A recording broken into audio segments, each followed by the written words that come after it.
بسم اللہ الرحمن الرحیم۔ حضرت برہ رضی اللہ عنہ سے روایت ہے کہ ہم لوگ نبی کریم صلی اللہ تعالیٰ علیہ وسلم کے ساتھ ایک انصاری صحابہ کے جنازے میں قبرستان گئے۔ جب ہم قبر کے پاس پہنچے جو کہ ابھی کھودی نہیں گئی تھی، نبی کریم صلی اللہ تعالیٰ علیہ وسلم وہاں قبر کی تیاری کے انتظار میں تشریف فرما ہوئے اور آپ کے ارد گرد ہم بھی اس طرح متوجہ ہو کر بیٹھ گئے گویا کہ ہمارے سروں پر پرندے بیٹھے ہوں۔ آپ صلی اللہ تعالیٰ علیہ وسلم کے ہاتھ میں لکڑی تھی جس سے زمین کو کرید رہے تھے، جو کسی گہری سوچ کے وقت ہوتا ہے۔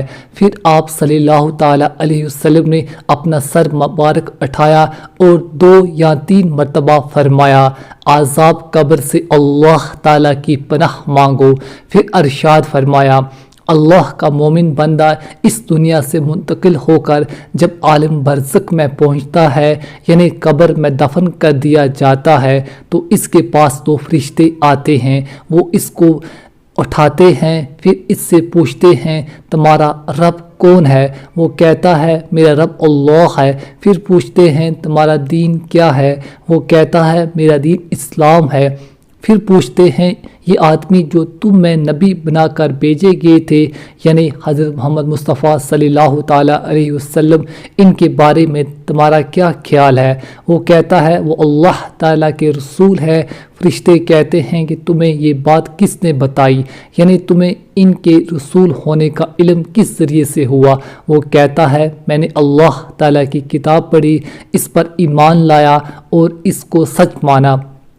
اس کے بعد رسول اللہ صلی اللہ تعالیٰ علیہ وسلم نے ارشاد فرمایا، مومن بندہ فرشتوں کے مذکرہ بلا سوالات کے جوابات جب اس طرح ٹھیک دے دیتا ہے تو ایک منادی آسمان سے ندا دیتا ہے، یعنی اللہ تعالیٰ کی طرف سے آسمان سے اعلان کرایا جاتا ہے کہ میرے بندے نے سچ کہا، لہٰذا اس کے لیے جنت کا بستر بچھا دو، اسے جنت کا لباس پہنا دو اور اس کے لیے جنت میں ایک دروازہ کھول دو۔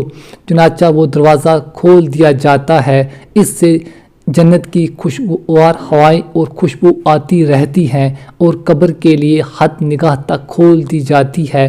یہ حال تو رسول اللہ صلی اللہ تعالیٰ علیہ وسلم نے مرنے والے مومن کا بیان فرمایا۔ اس کے بعد آپ صلی اللہ تعالیٰ علیہ وسلم نے کافر کی موت کا ذکر کیا اور ارشاد فرمایا، مرنے کے بعد اس کی روح اس کے جسم میں لٹائی جاتی ہے، اس کے پاس بھی 2 فرشتے آتے ہیں، وہ اس کو بٹھاتے ہیں اور اس سے پوچھتے ہیں کہ تیرا رب کون ہے؟ وہ کہتا ہے، ہائے افسوس میں کچھ نہیں جانتا۔ پھر فرشتے اس سے پوچھتے ہیں، تیرا دین کیا ہے؟ وہ کہتا ہے، ہائے افسوس میں کچھ نہیں جانتا۔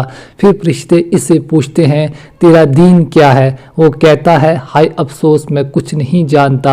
پھر فرشتے اس سے کہتے ہیں، یہ آدمی جو تمہارے اندر باسط نبی کے بھیجا گیا تھا، تمہارا اس کے بارے میں کیا خیال ہے؟ وہ پھر بھی یہی کہتا ہے، ہائے افسوس میں کچھ نہیں جانتا۔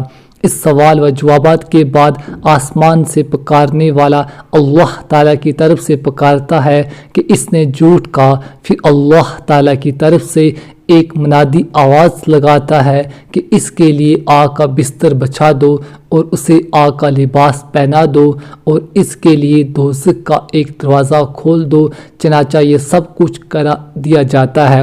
رسول اللہ صلی اللہ تعالیٰ علیہ وسلم فرماتے ہیں، دوزخ کے اس دروازے سے دوزخ کی گرمی اور جلسانے والی ہوائیں اس کے پاس آتی رہتی ہیں اور قبر اس پر اتنی تنگ کر دی جاتی ہے کہ جس کی وجہ سے اس کی پسلیاں ایک دوسرے میں گھس جاتی ہیں۔